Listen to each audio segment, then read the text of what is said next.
말씀은 예수님께서 부르신 12 제자들에 대한 말씀이에요. 1절 말씀을 보시면 예수께서 그의 12 제자를 부르셨다 이렇게 말씀하잖아요. 사실 우리는 앞에서 이미 예수님께서 제자들을 부르시는 그런 장면들을 여러 번 보게 되었습니다. 4장 18절부터의 말씀을 보면 예수님이 베드로와 안드레, 야고보와 요한을 부르셨고요. 9장 9절부터의 말씀을 보면 예수님께서 마태를 불러주셨던 것을 우리가 기억합니다. 오늘 아마도 10장 1절의 말씀은 이렇게 부르신 제자들이 모두 몇 명이 되었다고요? 아마 이제 12명이 다 채워졌다. 예수님께서는 의도를 가지고 제자를 12명 부르셨던 것 같아요. 왜요? 그 12명은 이스라엘의 12지파를 의미하는 것이고요. 그래서 예수님께서 그 12명을 부르사 온 이스라엘을 하나님의 백성으로 부르시기 원하시는 그 뜻을 이렇게 드러낸 것이지요. 이제 12명의 제자를 부르셔서 제자를 부르시는 그 어떤 사역을 다 이루셨다라고 하는 것을 보여주는 것입니다. 이렇게 예수님께서는 12명 정원을 채우시고요. 그리고 이 제자들을 통해서 어떤 일을 행하시는가 보니까요. 치유하는 일을 행하시더라는 거예요. 1절의 말씀을 다시 보시면 예수께서 그의 12 제자를 부르사 더러운 귀신을 쫓아내며 모든 병과 모든 약한 것을 고치는 권능을 주시니라. 어쩌면 이것이 예수님께서 제자들을 통하여 이루시기 원하셨던 목적이었는지도 모르겠습니다. 예수님은 제자들을 통해서 그들을 보내사 치유하고 약한 것을 고치는 귀신을 내쫓는 일들을 이루시기 원하셨다라고 하는 것이지요. 사랑하는 성도 여러분, 예수님의 제자이십니까? 예수님께서 여러분의 선생님이 되시고 여러분 예수님의 삶을 본받고 예수님께서 사신 것처럼 그렇게 살기 원하십니까? 그렇다면 오늘 말씀을 통해서 한 가지 분명히 깨달아야 할 것은 우리의 삶이 뭐가 되어야 된다고요? 치유가 되어야 된다라고 하는 거예요. 더러운 귀신을 쫓아내시기를 주님의 이름으로 축원합니다. 기도하실 때마다 더러운 귀신의 축출을 위해서 기도하십시오. 그리고 여러분 모든 병을 고치고 모든 약한 것을 고치는 치유의 사람 되시기를 주님의 이름으로 축원합니다. 귀신은 어떤 존재입니까? 귀신은요 이간질하고 거짓말로 속여서 관계를 깨뜨리는 게 귀신이잖아요. 하나님과 사람 사이에 관계를 깨뜨리는 게 그게 귀신이잖아요. 여러분 질병은 무엇입니까? 사람의 몸과 마음을 아프게 해서 하나님께서 원하시는 삶을 살지 못하게 하는 게 질병이잖아요. 약한 것은 무엇입니까? 하나님께서 맡겨주신 사명, 하나님께서 원하시는 목적을 이루지 못하도록 하는 연약함이잖아요. 이 모든 것들을 치유해서 말하자면 깨어진 관계를 회복하고 서로 사랑하고 약한 것을 서로 돕고 채워줘서 주님의 원하시는 일들을 이루어가는 것, 그것이 바로 예수 그리스도의 제자가 해야 할 일이라고 하는 것이지요. 여러분 이렇게 여러분이 가는 곳마다 여러분이 있는 곳마다 치유의 역사가 일어나는 예수님의 제자가 되시기를 주님의 이름으로 축원합니다. 반드시 그래야 돼요. 그런데 여러분 저는 오늘 말씀을 묵상하는 중에 이게 치유의 사역을 감당할 제자들이 맞나? 그런 생각이 들었어요. 왜냐하면 예수님께서 부르신 제자들을 보니까 이 사람들이 어떤 사람들인가? 서로 깊은 상처가 있을 수 있는 사람들이더라고 하는 거예요. 그래서 치유하기는커녕 오히려 그 안에서 싸우고 갈등할 만한 그런 사람들이더라고 하는 거예요. 자, 여러분 보세요. 예수님의 12명의 제자들의 명단이 오늘 쭉 나오지 않습니까? 그런데 이 명단들을 보면 예수님께서 그냥 이름만 쓰신 것이 아니라 그 이름이 서로 이제 동명이인도 있고, 그러다 보니까 예수님께서 이 성경의 말씀은 그런 동명이인을 구분하기 위하여 부모님의 이름이 더해져 있거나, 그렇죠, 뭐 세베대의 아들 알페오 뭐 이렇게 부모님의 이름이 더해져 있거나, 개인적으로 어떤 사람들이 형제인지, 누구의 형제 이렇게 나오잖아요. 형제인지 이렇게 아주 최소한의 설명이 덧붙여 있는 것을 보게 됩니다. 예, 그래, 이렇게 설명이 붙어 있으니까 이제 이렇게 구분이 되잖아요. 그런데 여러분 오늘 말씀을 보면은요, 사실 굳이 설명하지 않아도 될 만한 설명이 더해 있는 두 사람이 유독 눈에 들어옵니다. 누구요? 세리 마태와 가나나인 시몬입니다. 여러분, 마태는요, 앞서서 9장에서 말씀드렸던 것처럼 마태가 쇠관에 앉아 있을 때, 다시 말하자면 마태가 쇠관에서 일하고 있을 때에 그때 예수님께서 부르신 제자예요. 9장 9절의 말씀을 보시면 여러분 이렇게 되어 있습니다. 예수께서 그 곳을 떠나 지나가시다가 마테라 하는 사람이 세관에 앉아 있는 것을 보시고 이르시되 나를 따르라 하시니 일어나 따르니라. 예, 마태가 세관에 앉아 있을 때 예수님께서 부르신 사람이에요. 근데 문제는 무엇입니까? 세관에 앉아서 세리 일을 할 때에 여러분 그때 그가 한 일이 민족의 반역자요 로마의 앞잡이로, 말하자면 죄인의 일을 하고 있을 때 예수님께서 그를 부르셨다라고 하는 거예요. 그래서 여러분 기억하십니까? 제가 그때 그런 말씀 드렸어요. 유대인들은 세리를 말할 때 꼭 죄인과 함께 언급한다고. 그렇죠? 세리와 죄인 이렇게 성경에 나옵니다. 그러니까 세리라고 하는 말은요, 곧 뭐라는 뜻이에요? 죄인이라고 하는 뜻이라는 거예요.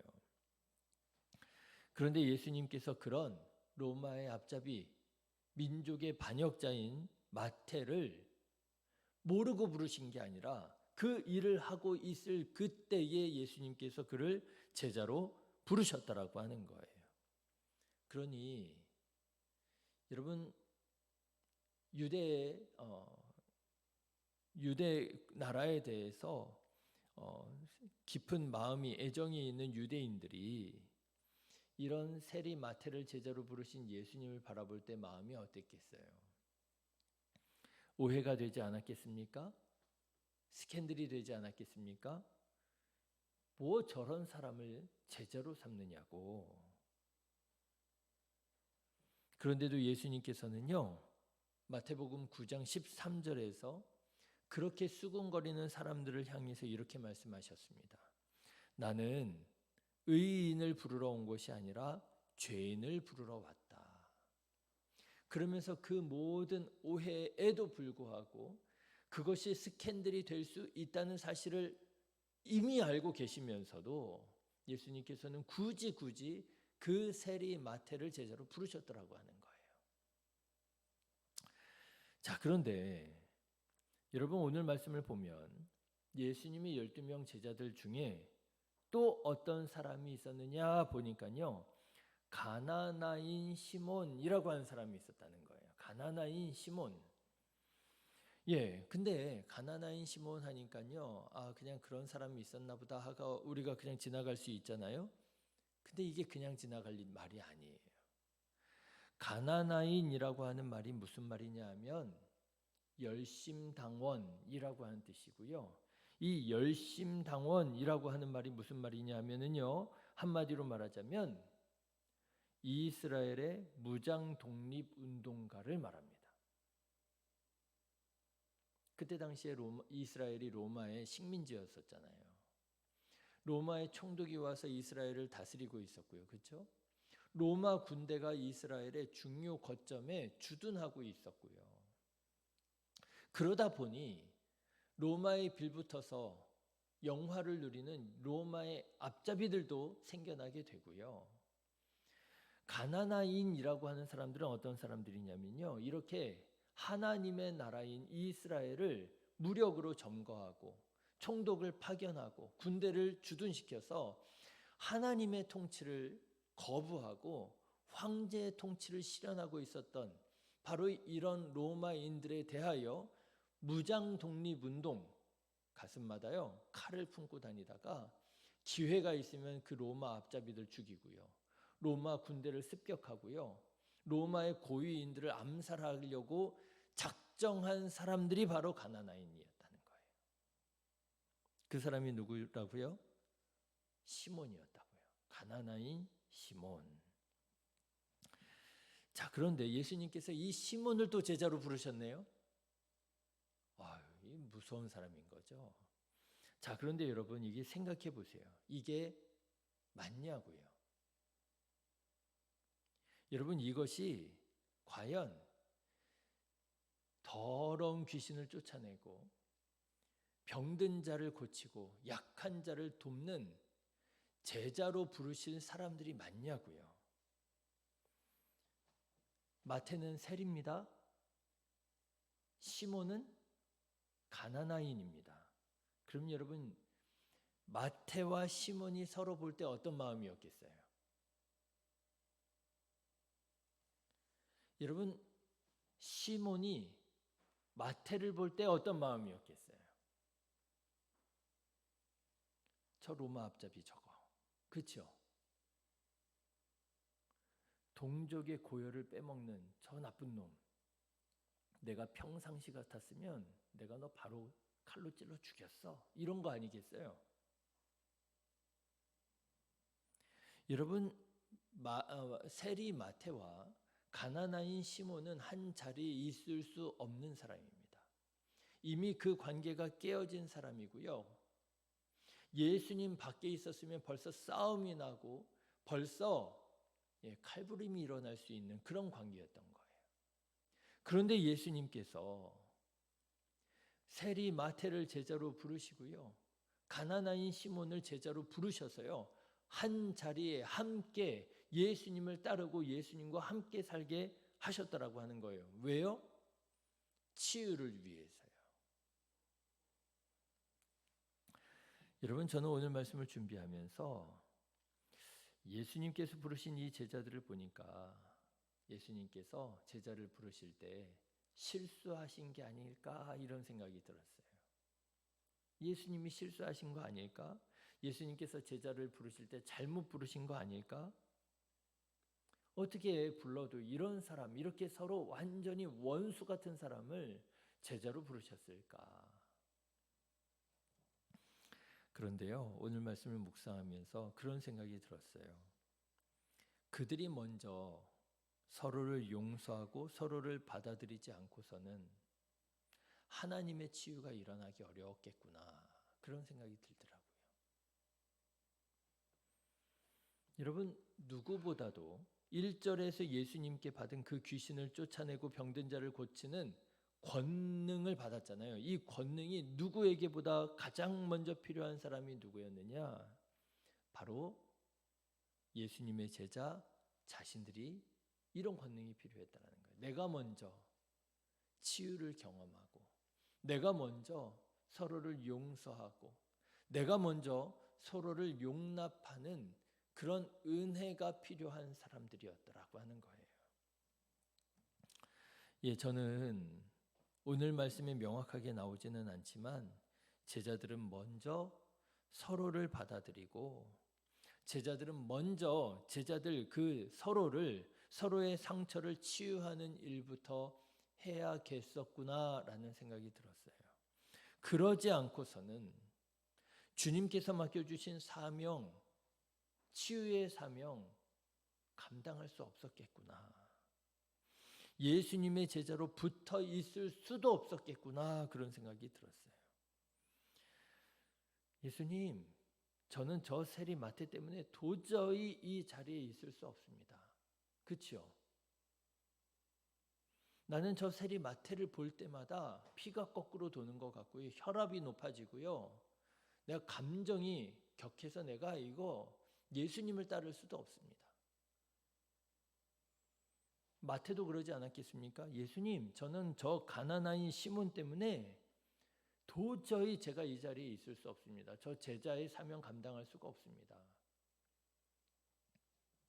그런데 그런 그들이 끝까지 예수님의 곁을 지켰던 것을 보면 그들은 예수님께서 주신 그 권능으로 먼저 서로를 받아들이고 서로 화합하고 서로 용납하는 선을 이루어 갔었겠구나, 그렇게 깨달아지더라고요.